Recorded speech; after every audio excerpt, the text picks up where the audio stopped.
എല്ലാവർക്കും നമസ്കാരം. എന്തുകൊണ്ട് കേരളത്തിൽ വീണ്ടും ഒരു ഇടതുപക്ഷ സർക്കാർ അധികാരത്തിൽ വരണം? ഈ ചോദ്യത്തിൻ്റെ ഉത്തരത്തിലേക്ക് വിരൽ ചൂണ്ടുന്ന പ്രമുഖ വ്യക്തിത്വങ്ങളുടെ പ്രഭാഷണ പരമ്പരയാണ് ചിന്താ പബ്ലിഷേഴ്സ് സംഘടിപ്പിച്ചിട്ടുള്ളത്. Tri continental center for social research center executive ഡയറക്ടറും ലെഫ്റ്റ് ചീഫ് എഡിറ്ററുമായ Vijayprasad, Asian college of journalism chairman Sasikumar, front line editor N Ram, എഴുത്തുകാരനും കവിയുമായ Sachidanandan, people's health movement global coordinator doctor T Sundararaman, Indian environmental activist doctor Vandana Shiva, news click founder editor Prabir Purkayastha എന്നിവർ വിവിധ ദിവസങ്ങളിലായി പ്രഭാഷണത്തിൽ നമ്മോടൊപ്പം പങ്കുചേരുന്നുണ്ട്. എല്ലാവർക്കും ഈ പരിപാടിയിലേക്ക് സ്വാഗതം. I welcome Comrade PRABIR PURKAYASTHA to our Chinda Publishers lecture series. This is the last lecture of this series, which is titled Why the Left to be Elected in Kerala. Mr. Comrade PRABIR is the founder, editor, chief editor of NewsClick, and he is a well-known writer, and he is the founder chairman of the Free Software Movement of India. I request Comrade PRABIR to deliver this address. Thank you very much for having me with us, having me with you today. It's an honor to be speaking at this juncture when Kerala is facing an election just a few days away, and we, from afar, from outside Kerala, are looking to Kerala for establishing what it has always been known to do, which is to bring forward the left politics and place it before the people and the country. And I think this is a particularly difficult moment for us, not only in Kerala, but also outside, when we have a very different atmosphere today than maybe 10, 20 years back. What we have seen is that the rise of the kind of politics in the rest of the country, even to some extent in Kerala, has brought forward a huge challenge before all of us. This challenge is not only for the elections or the people in Kerala. It's a challenge which is much larger. That is there a resistance that can be thought of against the kind of politics which is sweeping the country in different parts of, in different states, in different places. And it's really stemming from the fact that we have a central government today which does not believe in essential unity of the country. It does not believe that all communities, all people in the country need to be brought together. But it believes that because it has today power at the center, it has a majority in the Lok Sabha, that it can actually ride roughshod over the people in the country. Now, the elections, as you know, people do not vote for a particular government as their representative. They vote for different parties. And of course, even with 30, 35% votes, 38% vote, you can win a government.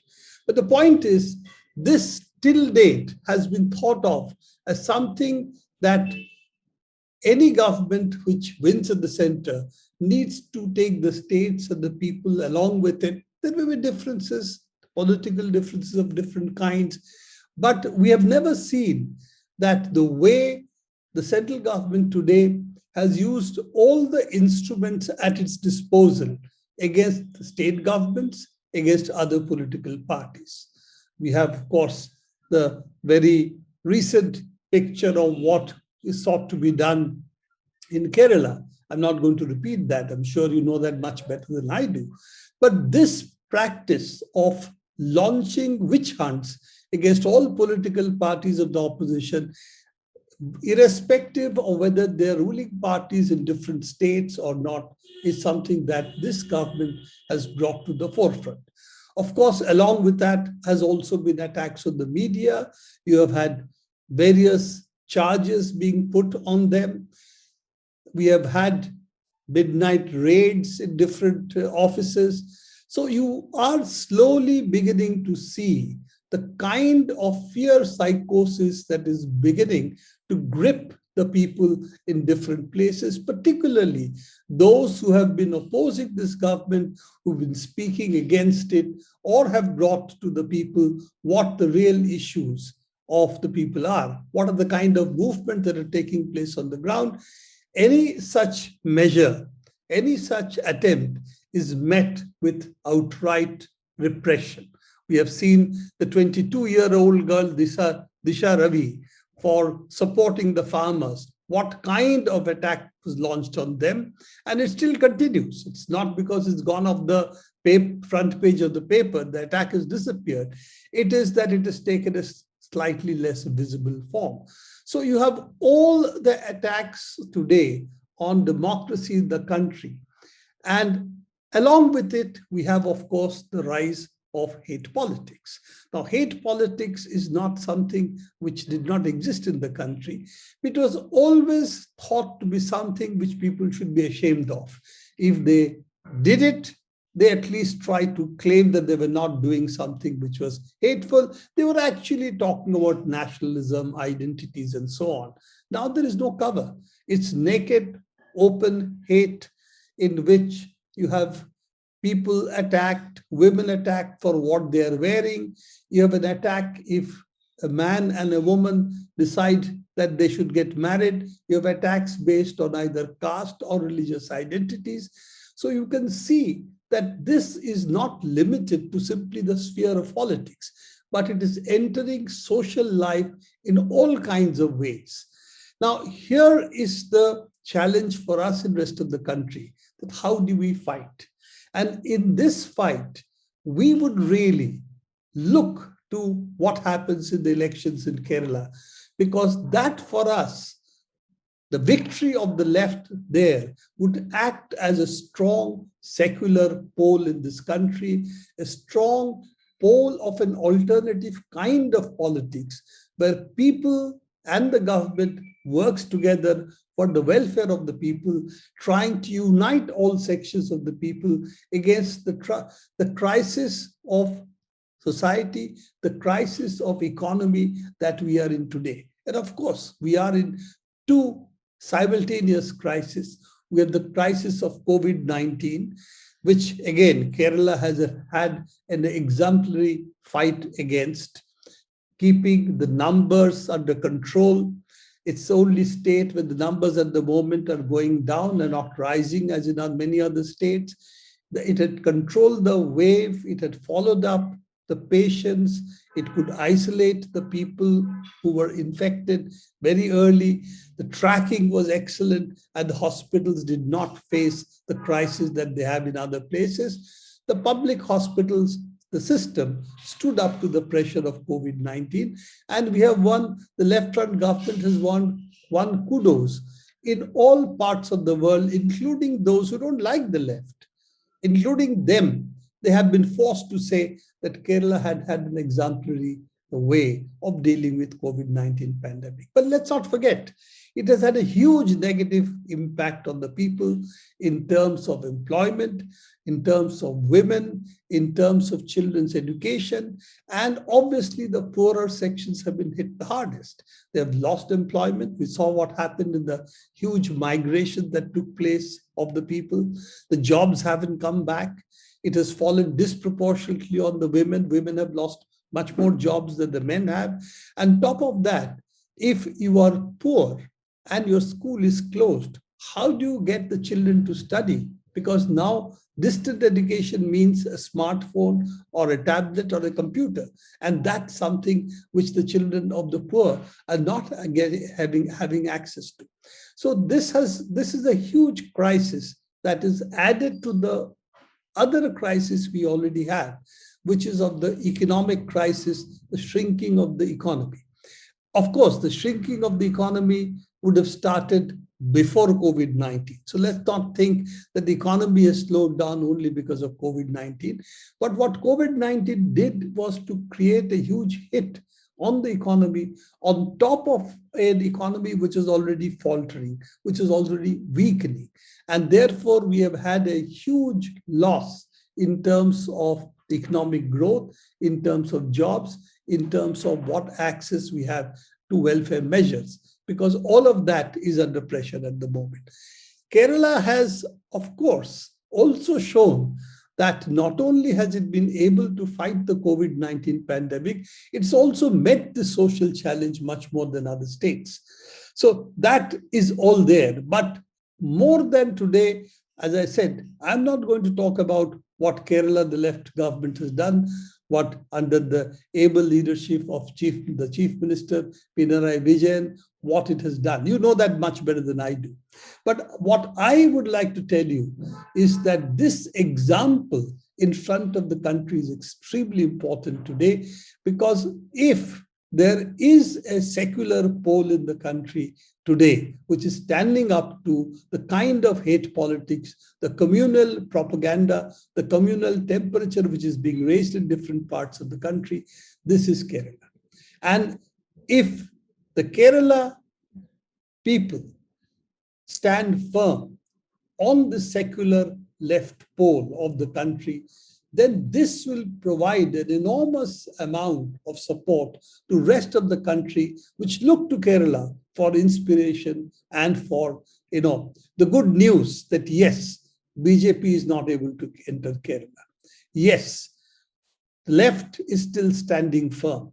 And in this, I must also point out that unfortunately the Congress, which is, of course, the main contestant against the left in Kerala, doesn't seem to be able to stand up to this kind of right-wing politics. If you see what they have done in the rest of the country, state after state, they have shifted to the right. They have tried to take a position which does not confront the BJP on secular issues. It has taken what we can only call a soft communal position, not to identify themselves with minorities. This kind of politics, which if you say you are secular, if this is the kind of politics you play, then what you do is you hand over the center to the opposite, to the right wing. As you shift more and more to the right, in order to confront the communal forces, you sort of take a kind of soft Hindutva position. Then what you are doing is you are vacating the secular platform completely. And if you weaken the secular platform, then a soft Hindutva position can never win against a hard Hindutva position. This is the experience we have seen in Gujarat, in various other states where BJP has ruled or has become strong. You have seen the Congress shift to the right and slowly give up its position. Of course, it gave up its positions on the economy long back. Starting with Manmohan Singh, you have had a shift to the right, and the position of inviting big capital to the helm of the economy was something the Congress started. BJP has in fact gone on the same path as the Congress had on this count. The only thing they have shown is that within that, they have their own special capitalist who they favor. So we have become effectively like the Motera Stadium, which has at one cricket end is Ambani end, the other is the Adani end. This also is becoming increasingly the kind of economic policies that this government has. You have an Ambani end to the policies and you have an Adani end to the policies. So this kind of crony capitalism that BJP has, of course, is a step further than what Manmohan Singh and company had done. But let's not forget that this blueprint of shrinking the public sphere, shrinking public sector, removing taxes on the rich, removing the state from the helm of the economy, handing it over to big capital and foreign capital was something which the Congress started. So that's the other part of it, that The BJP has taken that over from the Congress. Congress has also vacated the secular platform and weakened in different places. Kerala, of course, you have the example of the Sabrimala agitation, where they became the B team of BJP on that count.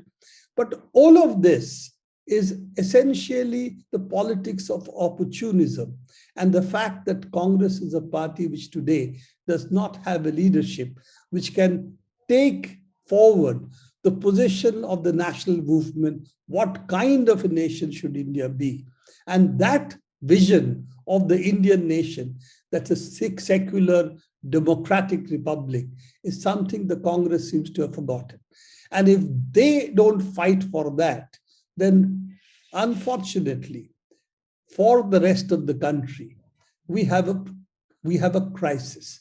And it is this crisis that makes it very important that in the elections that are in front of you, the critical elections that we are all watching, that the left gives a different direction to the secular forces in the country, shows that if you stand on your platform, on a secular democratic platform, which is pro-people in its various policies, whether it be education, whether it be health, whether it be industrialization, whether it is support to the sections of the people who have been oppressed for centuries, all of that, if you do, then that is the way to go forward for the rest of the country. And I think that clarity of vision, which is there in front of you as a left democratic front's manifesto, the leadership that Comrade Pinarayi Vijayan has shown in the crisis that Kerala has faced, is something that we are all watching from afar, and we hope that the victory in Kerala will rejuvenate the secular democratic pro-people platform in the rest of the country. This is all that I have to say to you. I know that we are in good hands. The people of Kerala will vote in a way that will help the secular forces in the rest of the country to develop further as well. Thank you very much for having me. I thank Chinta Publishers for giving this opportunity to me to speak to all of you.